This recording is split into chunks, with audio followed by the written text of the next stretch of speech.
Hello, everyone. Welcome to the Victory Post podcast. And today we'll be talking about nutrition and how and the role it plays in your daily lives. So today I have a very special guest with me. Her name is Amanda. Your name is Amanda, right? Mm-hmm. All right, all right. I must not be that special if you can't remember my name. I know, right? No, you're very special. So she is the manager, the general manager for Club Fitness here in St. Charles, Missouri. So Amanda, I'm glad to have you on board and thank you for coming. Thank you so much for having me. I'm excited. Yeah. So could you please introduce yourself? Yeah, absolutely. So my name's Amanda. I have 3 kids and 2 dogs and living life and loving it. Took some massive new adventures and new steps into my life over the past year or 2. One of them being going into a competition, my very first competition. Let's see, I've been the general manager at club for 6-7 months now, and before that I was fitness management in that same club. So just hanging out with the personal trainers, training them, developing them, making sure that they understood fully how to help their clients reach their goals, which also included nutrition as well. Before that, I was a personal trainer myself and also teaching group exercise classes. So I've kind of had my hand in multiple things over the past 4 or 5 years. Nice. So you have a diverse experience then. So, Yes, I do. Yeah. So let's dive into nutrition. So you've done a couple of shows, right? You've done one show, right? Yes. With the NPC Federation. Can you tell me how you what your nutrition was like? Yeah, so my coach was virtual. So she was outside of Missouri, and everything that she gave me was via online, of course, through her app. What was really great about it was she had created her own meal plan based on my BMR. So I wasn't eating below my BMR for starting out, because I had started out 18 weeks out. So she had started me right around, I want to say about 1,800 calories, minimal cardio to start out. But on the nutrition side, I was pretty excited whenever I got my meal plan, because it was, great protein sources such as eggs, chicken, beef, fish, shrimp. Loved that. Hated the flounder. I'm not gonna lie, that was probably the worst meal she had me on.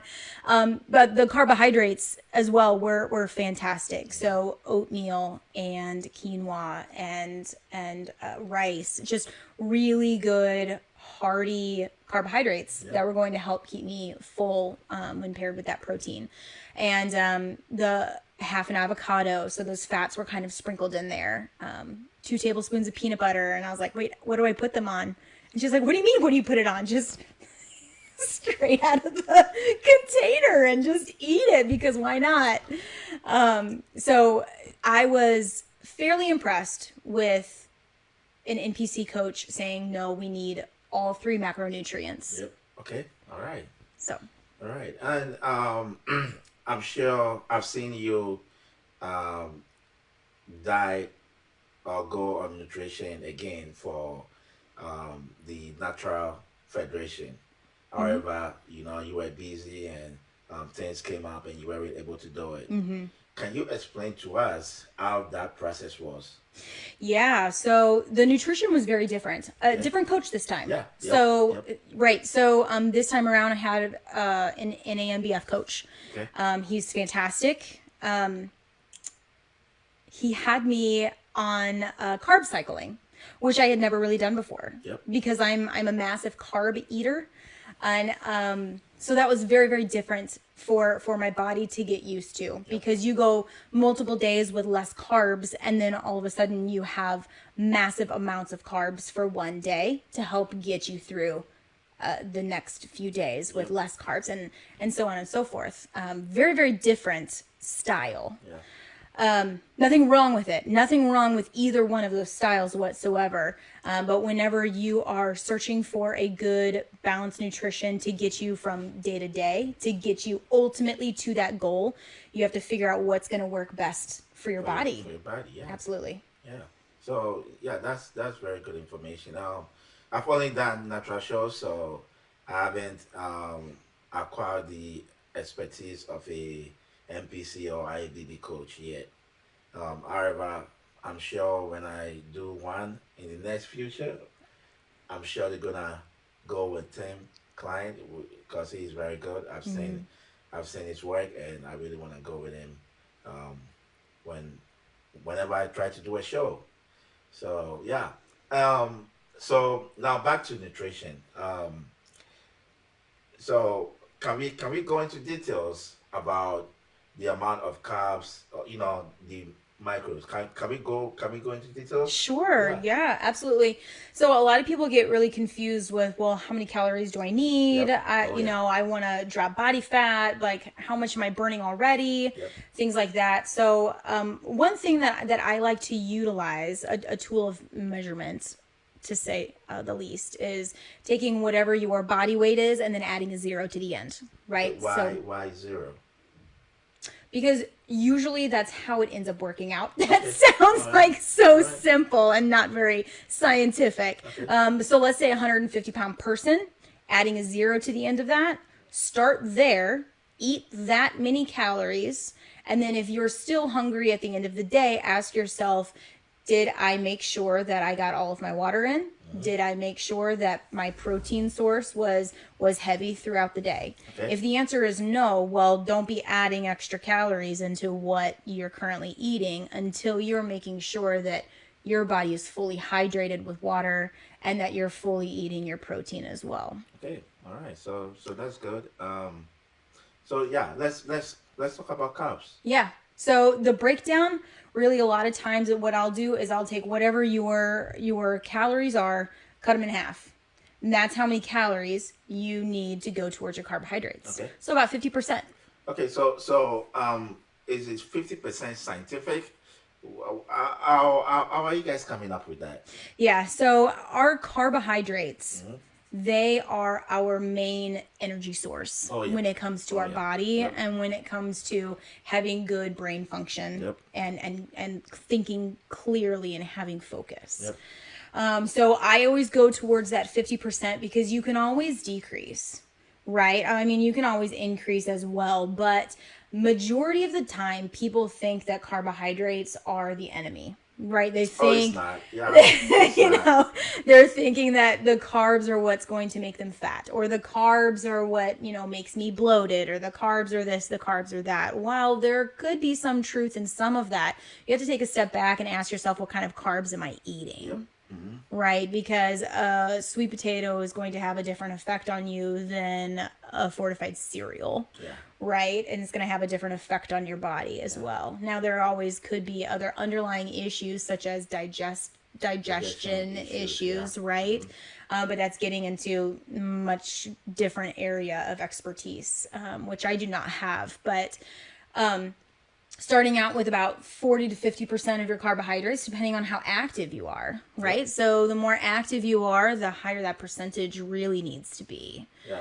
Again, to hone on this issue, depending on how active you are, right?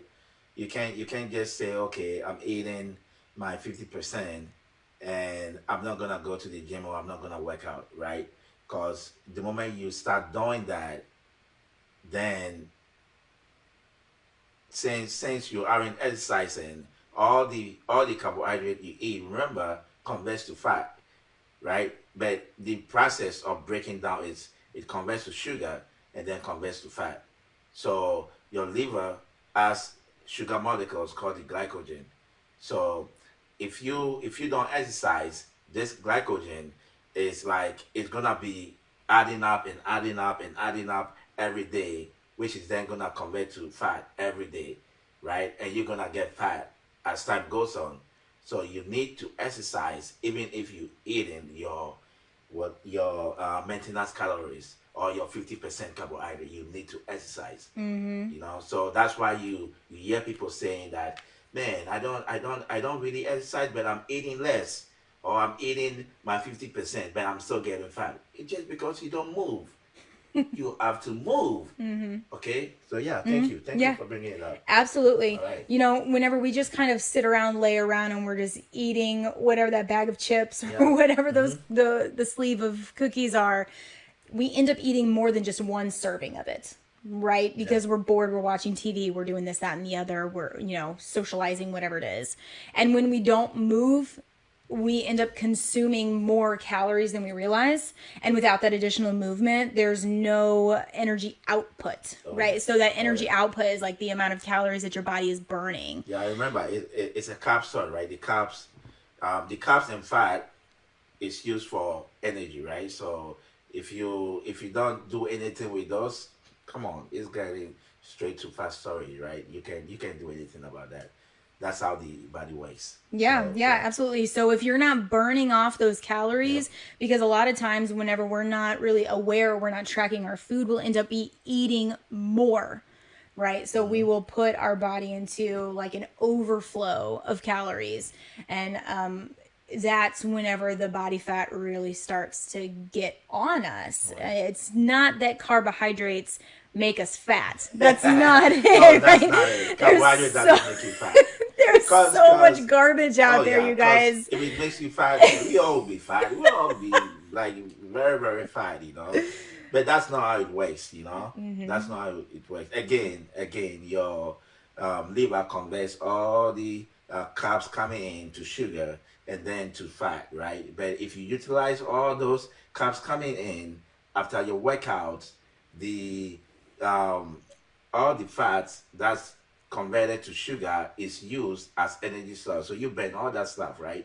You burn all that stuff, and then right after the gym, you take in your protein, which then converts to go straight to your glycogen depleted muscles, right? And that gives you all your muscle building, right? Yeah. So Yeah. yeah. Absolutely. And there's multiple ways that you can do it. Yeah. Just like, my NPC coach, she had me on carbs throughout the day and then a little bit less at nighttime, right? And then my NAMBF coach, he had me on less carbs for a few days and then a larger amount of carbs. So, if you're, an average Joe, let's just say, and you're walking around and you got people over here and people over there, and you maybe don't have time to go to the gym that day, then maybe we're eating less carbs that day. Yep. And then we're hitting the gym the day after, and we're actually able to then consume a little bit more carbohydrates that day. Just because your energy outsource is going to be different from day to day. Yeah. And this is very big for bodybuilders, right? Especially those who do like classic bodybuilding or bodybuilding itself.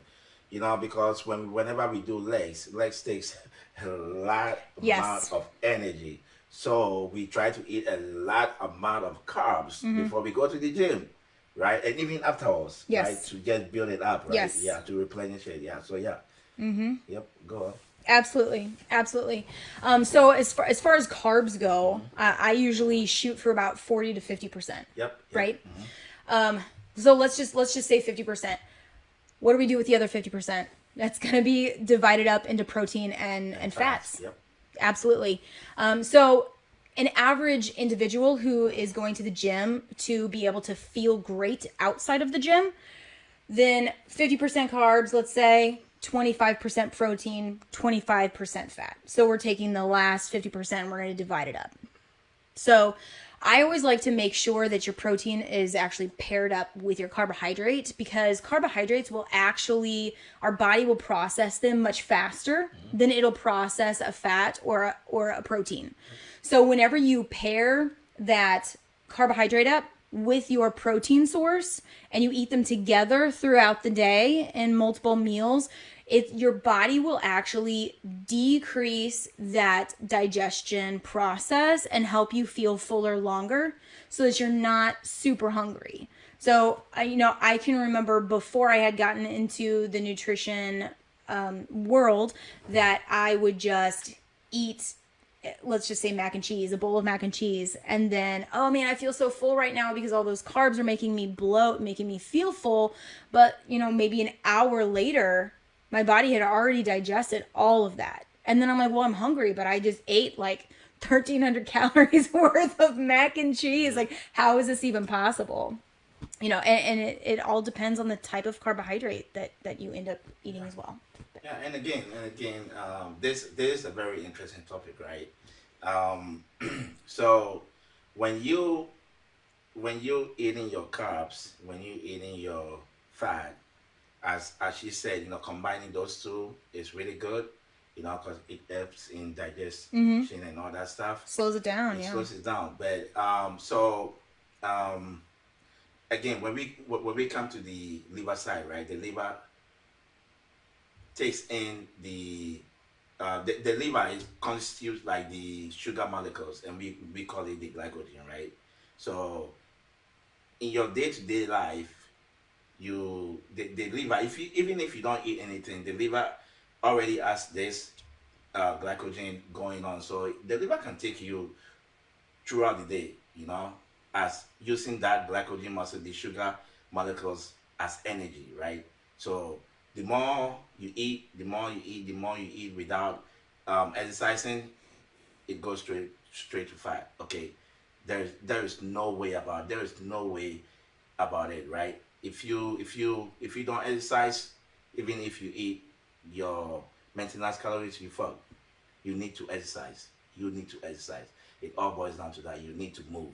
Okay, and in terms of combining the sugar with the carbs with the protein, how I see as a bodybuilder is when you are done with the gym, again, you've depleted all the glycogen storage from your liver. Now the liver needs to be happy. You need to make the liver happy, right? So combining that with the protein, taking that sugar inside you, the liver becomes very happy because now it can function well, right? Because you provided what you need to provide it, which is sugar molecules, right? You need to provide that. So after providing that and taking the protein right away, or even combining the protein with the sugar or with the carbs, it takes the nutrient right to the places, to the right places. So if you did legs, it's gonna take everything to your legs. It's gonna take all the nutrient to your legs. If you did bicep, it takes everything, almost everything to biceps, because you've depleted that muscles. Now you need to refeed that muscles. It goes straight up. Sorry. So Amanda, thank you. Continue. Yeah, absolutely. Kind of looking at fats now, right? Because we talked about everything else. There, I don't want to call any fad diet out, but it really bothers me when a diet takes out a macronutrient, right? So like when a carbohydrate, it's, oh, don't eat carbs because we're going to do this, that, and the other. Okay. So what else is left? There's fat and there's protein left.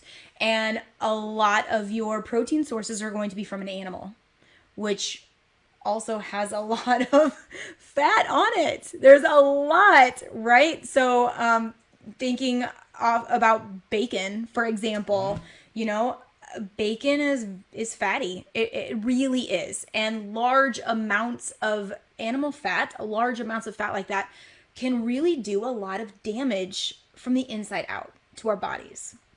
I always tell my clients, think about, would you, after you cook bacon, would you take the rest of the animal fat and pour it down your drain? No. Because it's going to clog it, right? It's going to clog that drain. It does the exact same thing to our body, right? And that's whenever you get a lot of people with heart health. It's terrible. It clogs their arteries and just does so much damage. So all things in moderation. Yeah, all things in moderation. All things in moderation. So I'm not saying bacon is bad. Please don't hear me say that. There's not a specific food in this world that is bad. It's all things in moderation and having a good balance. Yeah. So again, trans fat, you get that from bacon, and again, as she said, that kind of fat is very bad. Okay, it's very bad. The body doesn't process it; it goes straight up to fat, like straight up to fat, right? And you have to do so much to get rid of it. A lot of cardio, a lot of strength training. You don't want that, right? So avoid eating food that are very high in trans fat. Avoid that. Basically, anything that's pre-baked. Yep. Anything. Anything. Yeah. Anything, which I feel like some people in our audience is shedding a tear at this moment, like, oh, those cakes, oh, that pie. Yeah. Yeah. It is sad. It is sad to think about, but like I was saying, balancing out your meals. Yep. Right. Yeah. So not just bad fat. Let's talk about good fat. So avocado, Yeah. great for you. Great for you. Peanut butter, fantastic for you. I love how my MPC coach was like, oh, you get 2 tablespoons of peanut butter with lunch. And I'm like, yeah, but lunch is like chicken, broccoli, and like quinoa. Like, where am I going to put this peanut butter? Like, can I get a piece of toast? No, just stick your spoon in the container and just eat it. By far my most favorite meal throughout all of that was just the peanut butter. But I like to think about, whenever you're thinking about balancing out your meals and balancing out your food, I love the analogy of a cupcake, speaking of trans fats, but that cupcake, the cake part itself, that's your protein. That's the most important part. Otherwise you don't have a cupcake, right? And then on top of that, you have your frosting, which is going to make it sweet. It's going to make it taste good. That's going to be your carbohydrate. Pair them together. Who eats a cupcake without frosting? Not really a whole lot of people, right? Yep. And then on top of that, you can put your decorations, put your sprinkles, you can put your your cherry on top, whatever it is. And that's like your fats. You're sprinkling in those fats with your meal, and that good balance is what makes your meal taste amazing. But apart from that, it's what gives your body all of the nutrients that it needs to continue throughout the day. Yeah. So very good information. Very good information. It's been very educative and very informative. So thank you very much. So to end this segment, I want you to give the general population or the audience your top 3 advice in nutrition. Yeah. Figuring out nutrition is going to be different for every single person. So as you're working through your own body, what you like, what you don't like, what your body likes, what it doesn't like, you have to give yourself some grace with this, because it's trial and error with nutrition. Yep. It really is. And nothing is ever perfect and scientifically on point. So giving yourself grace. The second thing that I would recommend is always making sure that you're pairing that protein with a carbohydrate, no matter what. Always pair it. Yep. Because we're going to make sure that your sugars are not super spiked throughout the day. Yep. And then you're going to end up crashing. And that's whenever we usually get that afternoon crash after lunch. A lot of times we get tired. However, when you are done lifting, strength training also, you need that spike. Yes. You need that carbohydrate spike, the sugar spike, Yeah, and it's amazing how our bodies work because, those levels are so low that you can just throw in a few Oreos in your protein shake and just... Feels good. and it just doesn't affect your body whatsoever. It's delicious. But always making sure that protein and those carbs are paired. And then the third thing that I would say is making sure that you're eating smaller meals throughout the day. So eating smaller meals throughout the day, not only if they're balanced, they're going to make sure that your glycogen stores are not going to be spiked, right? Your sugar levels won't be spiked. You're not going to feel as bloated because they're smaller meals, and then it's every 3 to 4 hours. And then the last thing is we'll make sure that everything is balanced and everything is going to work well, and your body's going to get all of those nutrients throughout the day. All right. Love it. So to everyone watching, I hope you took very good notes, because this was very informative to me. I want to thank Amanda for coming. Thank And you. You're welcome. yeah. And I hope to see you also in the next episode. So stay tuned and you all have a great day. Bye bye.